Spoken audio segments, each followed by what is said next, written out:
standing on. And how it was formed is it's a giant lava tube and it's formed by the Black Butte volcano. And that happened around 1,500 to 2,000 years ago. And it is the largest, it's the biggest ice cave in the world. There is a lost princess, the Shoshone princess. Legend says that she is buried under the ice, and her name is Idaho. The basalt lava rock is from Black Butte volcano and is anywhere from 2,000 to 32,000 years old. The volcano is about 1.5 miles from the ice cave. It is 3 miles in circumference and 250 feet deep. If lava were to come out of the volcano, it would pour out slowly, which means about 60 miles. It is considered a young volcano. Nomadic tribes lived in this area 13 to 14,000 years ago.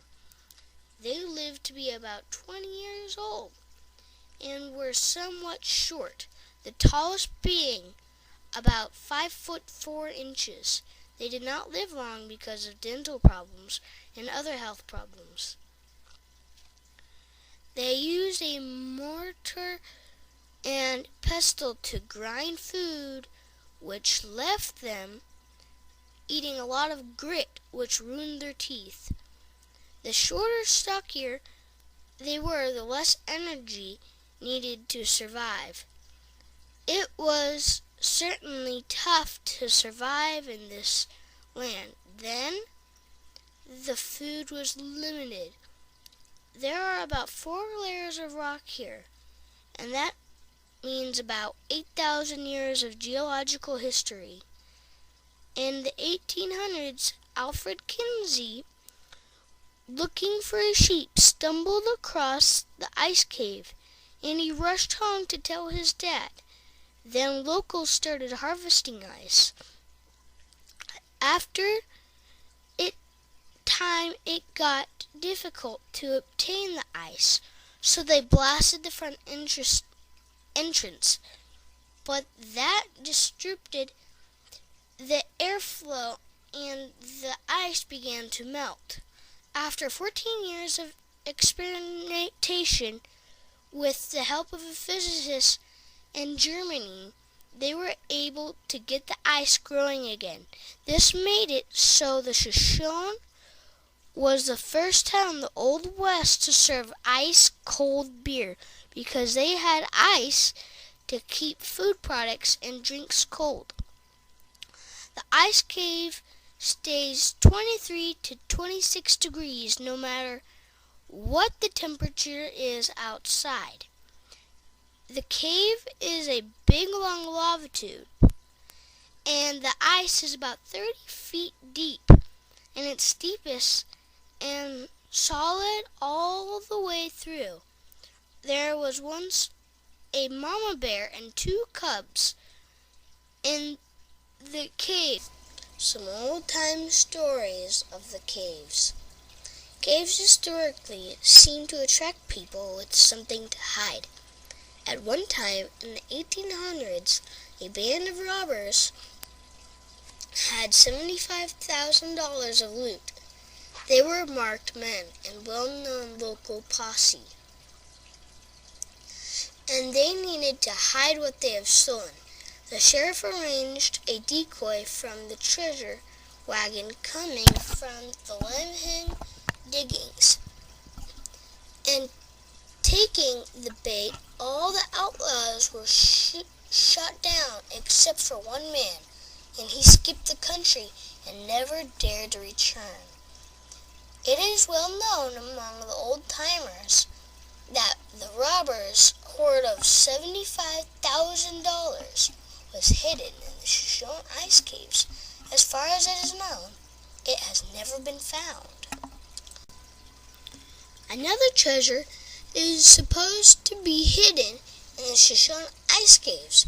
It consists of a hoard of gold bars taken from a freight wagon on its way from the North Lemmy mines. The robber, who had posed as a hired helper to earn his way from the mines to the town of Shoshone, then called the Rattlesnake Gulch, killed the driver, and cut the horses out of the traces. As the heavy wagon rumbled down the incline, the 3 men in the back who had thumbed a ride to town were thrown to the wagon bed. And when they got up, they found they were looking down a shotgun barrel. The owner of the shotgun demanded that they throw out the treasure chest of gold bars, and with the curse of the warning, "Do not to follow," fastened the chest into a canvas knapsack and climbed on his horse. The 3 men tumbled out of the wagon bed and hit out in exactly the opposite direction. Later, the outlaw, who was being trailed by the sheriff, left for Montana. Shortly afterward, he was arrested for a crime there and given a long prison sentence. While serving out, he became ill, and realizing that he had not too long to live, called a friendly guard and told him where he had hidden the treasure in the Shoshone ice caves. Many years passed before the guard, now an old man, came to Idaho with this map. He reached the town of Shoshone. He hired a town boy, to drive him out of the caves, because the account given him by the prisoner, he was aware that the collection was far too heavy for him to move alone. Leaving the boy with a team some distance from the mouth of the cave, he began his search and shortly found the treasure. Without moving it, he rushed to the mouth of the cave to go down and summoned the boy and the team.